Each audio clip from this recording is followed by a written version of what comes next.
627 খ্রিস্টাব্দ। মরুভূমির বুক চিরে এগিয়ে আসছে এক বিশাল বাহিনী। সংখ্যায় প্রায় 10,000। লক্ষ্য একটাই, মদিনাকে ধ্বংস করা।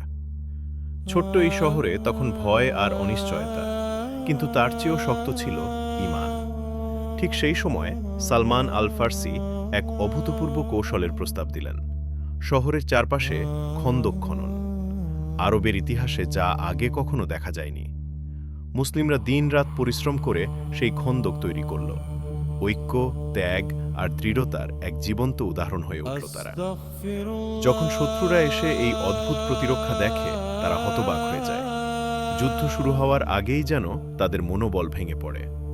এরপর শুরু হয় দীর্ঘ অবরোধ, ক্ষুধা, শীত আর ভেতরের ষড়যন্ত্র, সব মিলিয়ে এক কঠিন পরীক্ষা। কিন্তু ঠিক তখনই এক ঝড়ো রাতে সবকিছু বদলে যায়। প্রবল বাতাসে উড়ে যায় শত্রুর তাঁবু, নিভে যায় আগুন, ছড়িয়ে পড়ে ভয় আর বিশৃঙ্খলা। অবশেষে কোনো বড় সংঘর্ষ ছাড়াই তারা পিছু হটে। এভাবেই প্রমাণিত হয়, বিজয় শুধু শক্তিতে নয়, বরং কৌশল, ধৈর্য আর অটল বিশ্বাসে নিহিত। আর খন্দকের এই যুদ্ধ ইতিহাসে হয়ে থাকে এক অনন্য, অবিস্মরণীয় অধ্যায়।